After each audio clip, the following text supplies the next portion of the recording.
Hello, you are welcome to today's Rhema Digest with Kingsley Ebufo. I want to bless the name of the Lord for another day in His presence, that we will be studying the Word of God and knowing the mind of God concerning us and what He has for us tonight. Wherever you are watching me right now, I want you to bow down your heads. Let's pray.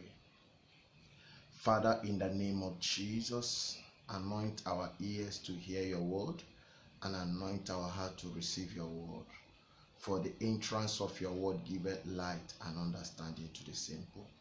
Open our eyes to the reality of your word and heal, deliver, grant salvation, grant liberation of all manner, and above all, make us an overcomer in this life. In the name of Jesus.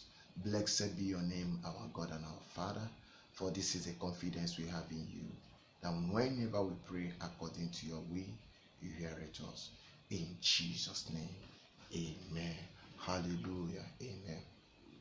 If you are with your Bible, let's quickly open to the book of Matthew chapter 11. Matthew chapter 11.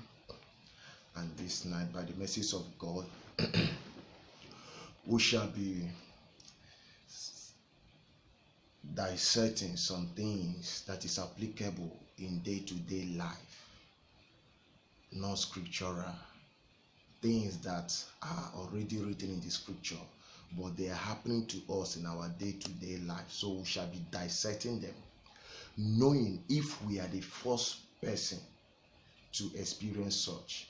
If we are the first person to pass through such time of questioning, praise the Lord. So Matthew chapter 11, we'll read from 1 to 5. Hallelujah. 1 to 5. Praise the Lord. Now it came to pass, when Jesus finished commanding his 12 disciples, that he departed from there to teach and preach in their cities. And when John had heard in prison about the works of Christ, he sent 2 of his disciples and said to him, "Are you the coming one, or do we look for another?" Are you the coming one, or do we look for another? And Jesus answered and said unto them, Go and tell John the things which you hear and see. The blind see, and the lame walk. The lepers are cleansed, and the deaf hear. The dead are raised up, and the poor have received the gospel preached to them. Praise the Lord. The poor have received the gospel preached to them. Hallelujah.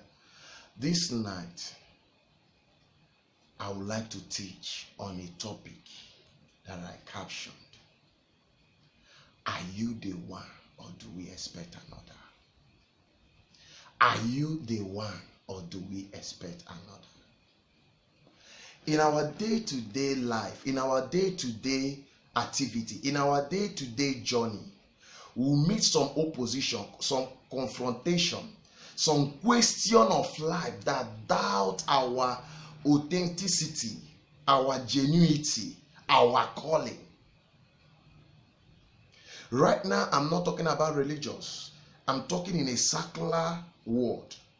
Most time in the family, you will see family members will gather all their resources and tell every other person, just hold on, let's train your brother in school. By the time he graduates and start working, he will not help the family to support so that we can train other ones. But by the time he graduates and start working, he will not even look towards the direction of the family. He may end up getting married and start raising family. And when you ask, he say, I have my own family to raise. And their family will look at him in disappointment, in dismay, and said, are you the Messiah? Are you the one to come, or do we expect another?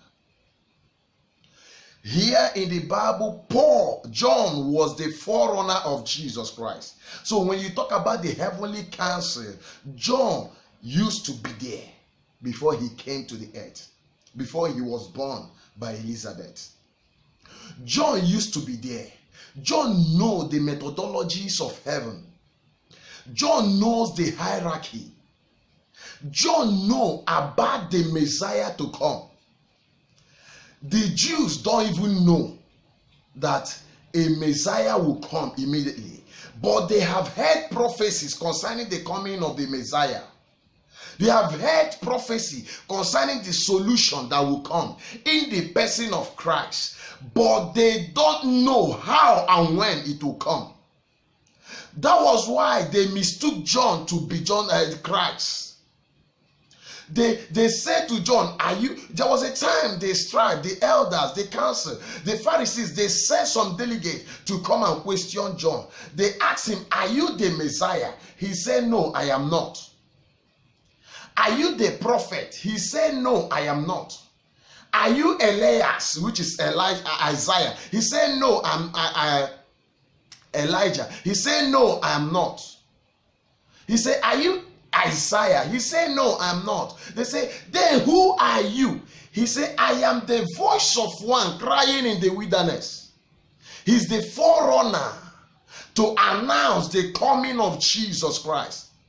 But this person, by divine orchestration, by the heavenly council meeting that took place before Jesus came, John have an assignment, and his assignment is to come and get the way prepared for the coming of Jesus. But something happened here.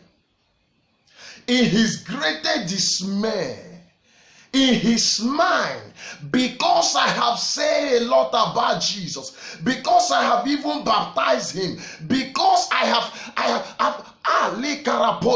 even nobody knew, even John himself did not knew when Jesus came. John only happened to know because of the meeting he was present, the divine council meeting that he was present. And when it was time to baptize Jesus, they dove in the person of the Holy Spirit that descended. That was when John knew that this is Jesus, and he raised a cry, behold the Lamb of God who will take away the sins of the earth. Praise the Lord. And something happened. After that, Jesus went his way. John also went his way. But John was put in prison, locked up in prison. His freedom, his movement was restricted and regulated in prison. So in anticipation, he knew in his mind, or he believed in his mind, that because he's now in prison and he have advertised or publicized the coming of Jesus Christ, that Jesus should come and release him, or say one word or the other that will bring miracle or signs and wonder that will cause the prison gate to break or stuff like that for him to come out. But nothing of such happened. And his expectations, we are failing him. His desires, we are failing him. All the expectation maybe in his mind, he was announcing the coming of the Lord Jesus, so that if he have a challenge, Jesus will come to his aid. But in the divine script that was written, it was not so. That scene was not supposed to play like that. So when he sent two of his disciples to come and ask Jesus, are you the one to come, or do we expect another? Are you the one to come, or do we expect another? But Jesus said something to them. In verse 4, Jesus said, go and tell John, even if he don't believe that I'm the one that he has been announcing of his coming, go and tell him things which you hear and see. Go and tell him, in case the one he heard was not enough, go and tell him What will you tell him when you get there? Tell him, verse 5, the blind see, the lame walk, the lepers are cleansed, the deaf hear, the dead are raised back to life, and the poor receive the gospel preached to them free of charge. They were not dropping any offering. They were not dropping any seed. They did not pray. They did not lobby. They did not meet the organizer and say, oh yeah, take this tip in order to bring this crusade or this meeting to our doorpost. No, they did not. The message, the gospel went to them. They did not come after Jesus. Jesus went to them. While preaching at the first community, by the time he will be done there, going to another community, you see some people will gather as his church member and follow him to the next community. And he became a missionary while on assignment. And this is where the Spirit of God is leading me to talk tonight. Peradventure, you have been asked such question. Show your proof. Show your evidence. Show your results. Let your results speak for you. Let people that abandoned you years ago never come back to meet you in the same spot. It is an error. Never allow people that walk out of your life to come back and meet you at the same spot. It is an error. John departed from Jesus after the baptism, but he never knew what Jesus is into. The things that has happened, the miracles that has happened. So when he doubted the presence of Jesus, the ministry, if he is the Messiah to come, Jesus answered him by his evidence, by his result. Say, go and tell John what you see. Brothers and sisters, if people ask you question and you bow down your face in shame, is an error. It simply means you have not utilized your space, your position, your God-given talent well. If you have, they can never meet you in the same spot where they left you. It is an error for people to meet you where they left you. No. Even a cripple, if you leave a cripple here, travel and come back, you must not meet them in the same spot. They will crawl out of that spot. If they know the importance of advancement, what of you? Who is able? If they know the importance of advancement, what of you? Why are you stagnating yourself at a place? And when people start talking to you based on what you have made yourself to look like, you will not call in people from village. Oh God, this person is attacking you. My friend, stop that. Stop that. Develop yourself. John was still seeing Jesus to be that same person he baptized at River Jordan. But he don't know that Jesus have shifted level long time ago. He has shifted level. And he was still looking at him with the eyes of that day he baptized him at River Jordan. John was never greater than Jesus. But Jesus submitted to John's baptism for the scripture to be fulfilled. But John now misunderstood it. Because you baptize him does not make him to respond to your cause. The baptism he submitted to himself under you is part of the documentation, the script that has been written before he came, which you prophesied about, which you announced about. Now, why are you giving up on him? I bring it down to our families. In the family, you see some people start struggling together, brothers and sisters. They will be doing things and God will be helping them small. All of a sudden, maybe the brother will go to the city and break evening and forget where he's coming from. The sister may go to the city and break even and forget where he's coming from. Now the expectation of the family, they may be the one that contributed the transport fare that he or she used to travel. But now that you have broken even, he will forget the family where he or she came from. That will make the family to start asking questions. Are you the one to come, or do we expect another? Shabana, the family where you came from, they are asking questions. The community around you, they are asking questions. People that have once helped you in life, they are asking questions. Because now it looks as if God has blessed you and you don't want to remember those that helped you when you were climbing up. Even if you have forgotten them by error, let your results speak. Let your evidence speak. Many of them you may not give them direct, but when you give to people and they hear those that you have given, they will say, of a truth, God used us to bless him, to put him in this level. Nobody is an island. Had it been Jesus don't have any evidence, who know how the scripture would have put it? Because he did not say to them, go and tell him, I am the Messiah he spoke about. No, he said, go and tell John. This is audacity. It takes a man that have result to be bold. It takes a man that have result to stand the test of time to talk. And remember, evidence can be positive or negative. In the book of John chapter 8, 1 to 11, when they caught the woman in the very act without the man, Ali Kanu Shalaba, they brought her before Jesus. Because of her evidence, she could not face Jesus. Because of the evidence, it was not an allegation. It was true. Was she caught in the very act of adultery? Yes.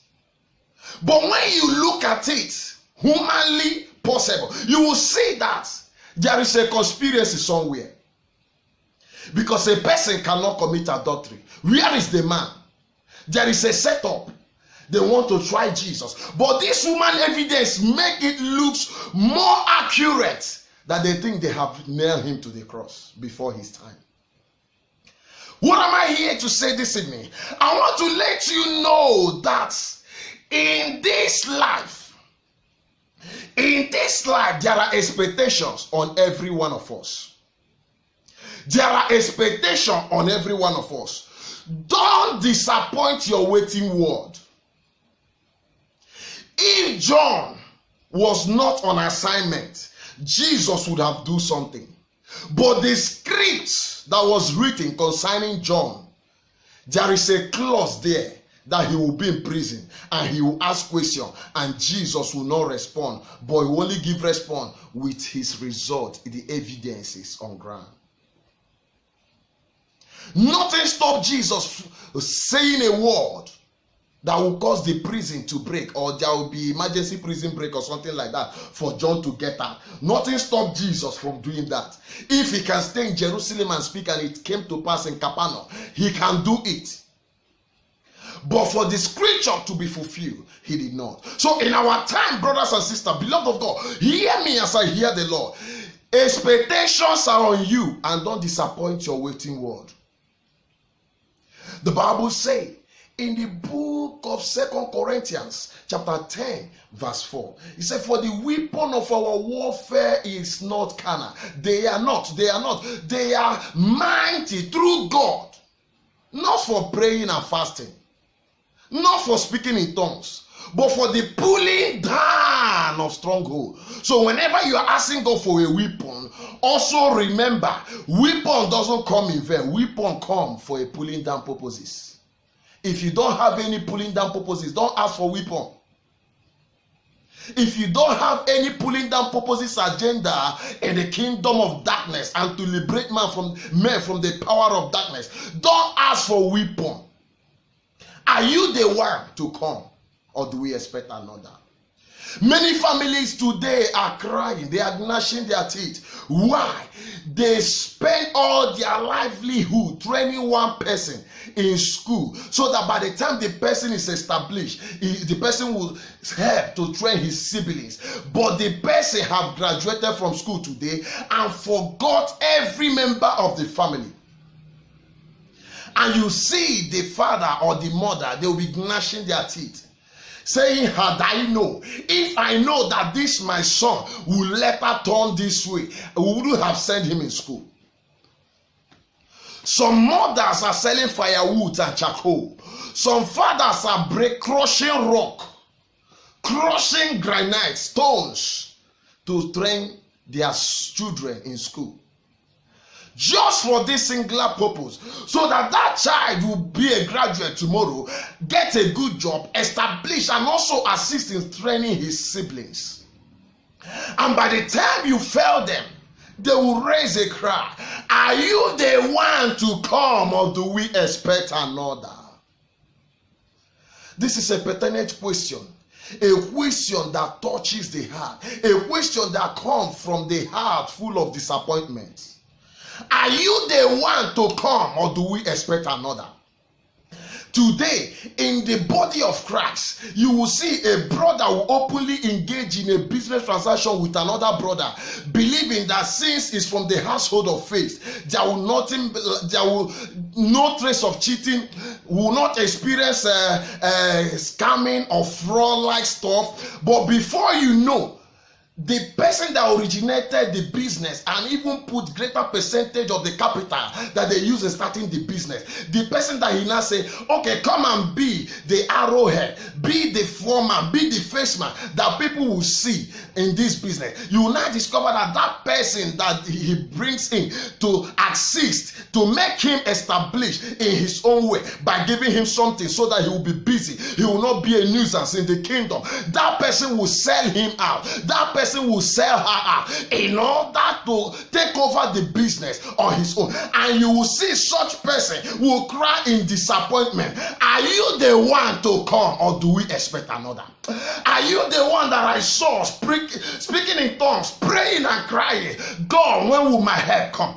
Are you the same person that I saw who was humble, believing God for just a job of 10,000? Now that I've given you an opportunity that will be putting 100,000 in your account every month, now you have betrayed me. Now you have sold me out. Now you have cornered my company. Now you have made my clients to turn down my proposal. Now you have made me to lose the contract. Are you the one to come, or do we expect another? This is a pertinent question.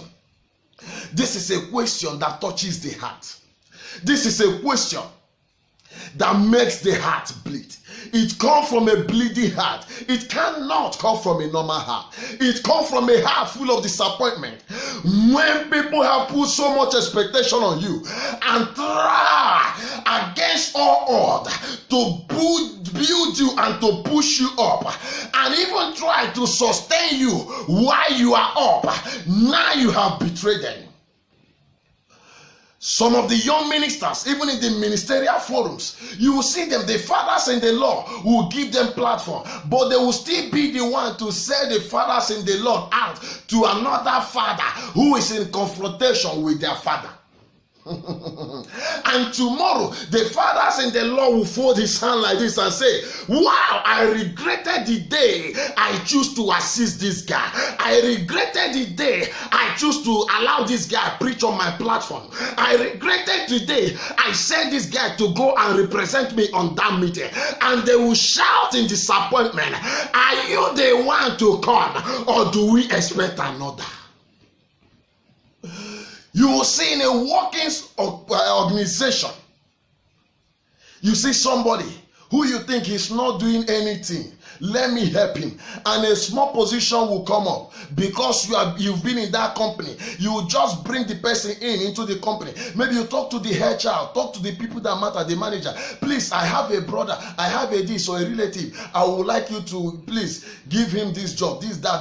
And by the time the person will enter, the person will go behind to even tell those people that there is no connection between two of you. That you, in fact, you guys are just casual friends. That you met at the motor park, or you enter the same boat or the same bus, stuff like that. And by the time they will finish talking, those people that so much believe in you will start to question your integrity, and they will cry in disappointment. Are you the one to come, or do we expect another? A lot of things are happening these days, and people are crying, and they are not crying normal cry. They are crying the cry of disappointment, just like God in the book of Malachi chapter 1 verse 6. He said, son, obey their father, servant, obey. If I be a father, paraphrase, where is my honor? My brothers and sisters, hear me as I hear the Lord tonight. There is something that God wants to do in quick succession, but it is not for those who have betrayed the finger that fed them. In the case of Jesus, he did not betray John. He did not betray John. But John did not understand the limit of his assignment. John did not understand the limit of his assignment. The limit of John's assignment stops at the baptism of Jesus. After that, Jesus takes over the stage. If Herod didn't kill John, John will still die, because his assignment has been completed. He has been talking about a man for years in the wilderness, feeding us locusts and honey. Now the person you've been talking about has finally arrived. So your assignment is concluded. God will now orchestrate things that will bring you back home. The same people that used to clap in honor of you, they will now be angry at any slight thing you do. Why? Your assignment has been completed. That is why I used to tell people, I say, when you have overstayed your welcome in a place and you refuse to go on your own, God will turn those people that welcomed you in the first place against you, so that you can live there. You can live there. It's not everything that happened I see as attack. It's attack from the pit of hell. They hate me. That's why they conspire, gossip against me. You have overstayed your welcome. Change location. You have overstayed your welcomes. Change location. If you don't change location, you may go like John the Baptist. But don't allow your family members, don't allow those that God have brought to you or to your way to ask you this question. Are you the one to come, or do we expect another? My brothers and sisters, every contact is important. Every contact is important. There are contacts you will have today. They will not speak until the next 5 years. There are contacts you will have. They will not even voice until when you appear at embassy. And now remember, I know so person. Maybe you put a call, say, see, this. Say, okay, don't worry, just give me some minutes. The person will call the embassy, and the embassy will now come out to mention your name. Don't play with contact. Don't play with people's integrity. Those that work themselves up, allow them to enjoy the fruit of their labor. Are you the one to come, or do we expect another? John asked this question, and Jesus answered. Let your evidence speak for you. Any opportunity you have in this life, try to impart the life of people. Try to impart the life of people so that your evidence will be visible to all. So that your result will be visible to all. If your result is visible to all, you may not reap from it, but your seed may reap from it. I have been in offices where I mention my name. They will ask me, are you the son of so and so? And when I say yes, they will say, your father did this and that and that. Your mother did this and that and that. And I don't know them. My father, my mother never said anything or mentioned anything such like to me. Are you the one to come, or do we expect another? Anything that will make men to ask you this question, know that you have betrayed their trust. You are not John the Baptist, and Jesus is never a betrayer. Don't see it that way. It's a script written. The end. John have concluded his own script. He has concluded his own script. And nothing stops Jesus if John was still relevant in the script written, if he has not concluded it. Nothing stops Jesus from speaking a word and miracle will take place. My brothers and sisters, children of God and beloved of God, this night, I want you to take a sober reflection of this message. Listen to it over and over again and ask yourself a question. Are you by any chance disappointing your waiting word? Are you by any chance disappointing the expectation that has been placed on you? Men are looking up to you. The earnest expectation of the creation is waiting for the manifestation of sons of God. So if you don't manifest, there are people that will die without knowing God. If you don't manifest, there are people that will die without having an encounter with God. And in their grave, they will be shouting and calling your name. Are you sure you are the one to come, or do we expect another? Don't be a victim that will make people cry when you are the solution. Don't be a victim. And there are things that make men cry. There are things that make men cry in our days. When you are in God, the Bible says, if any man be in Christ, is a new creature. All things have passed away. Behold, all things have now become new. When you are in God, Holy Spirit on his own will help you not to cry, not to encounter anything that will bring down your expectation on God. And Holy Spirit is given freely to as many that receive him.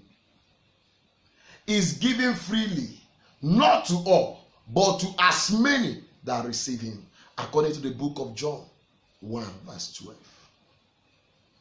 The Bible says, as many that receive him, to them he gave power to become the sons of God. So for you not to cry, are you the one to cry?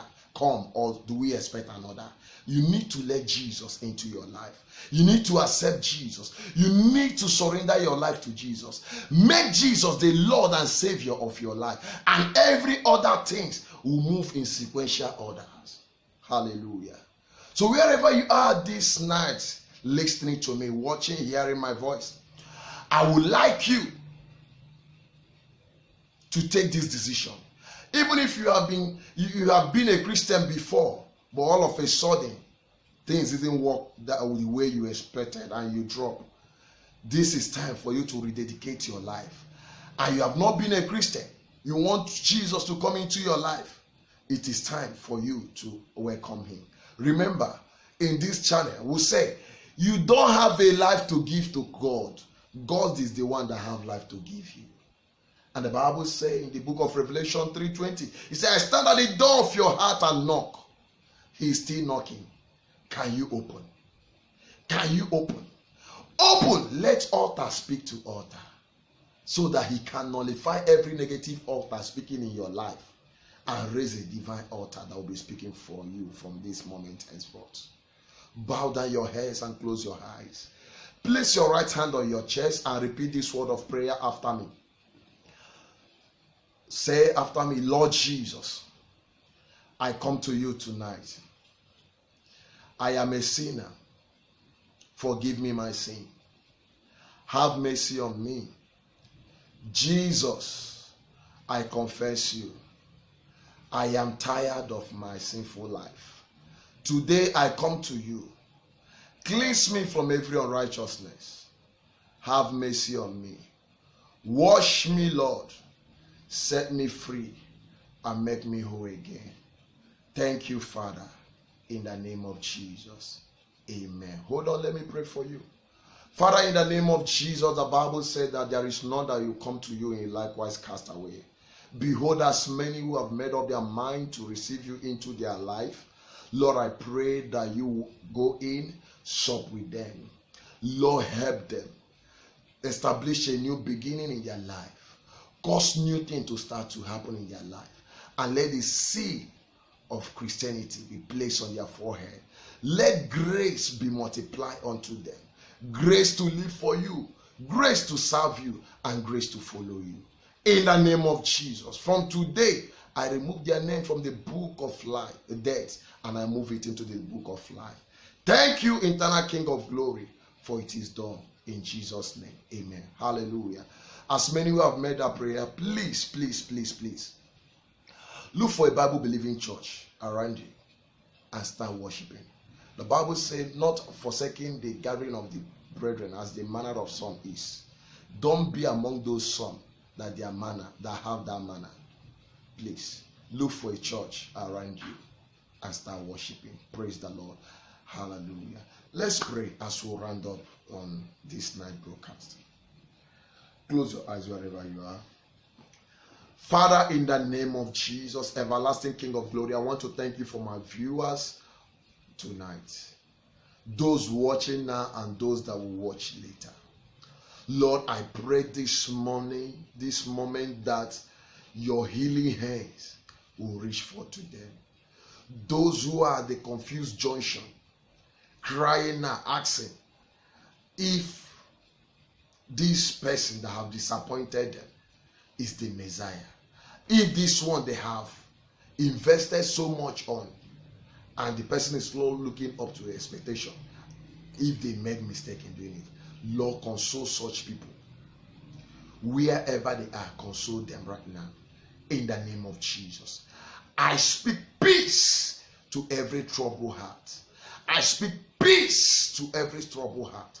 In the name of Jesus. And I begin to decree and declare from this moment henceforth, anything not of God that is working against your destiny, by the evidence of the blood, by the result of the blood of Jesus, let them be terminated. Let the power and the evidence in the blood of Jesus silence every argument and every question going on around and in your life. In the name of Jesus, Lord, I release your spirit upon your people, and I decree that your grace will be made multiplied to them. See, we'll meet again next week. Thank you, eternal King of glory. This week is blessed for you. This week is blessed for you. Go and conquer. Go and dominate in that your business area, in that your working place. Dominate, for no hindrances anywhere. Thank you, our God and our Father, for this is done. In Jesus' name we have prayed. Amen. Hallelujah. Praise the Lord. Thank you for staying with us tonight. We are looking forward to see you next week Sunday. Just like we say in Rhema Digest, no hindrances anywhere. Our God is able. See you next Sunday on another redefining and Holy Ghost Pack epistle. God bless you and bless the work of your hand. Amen.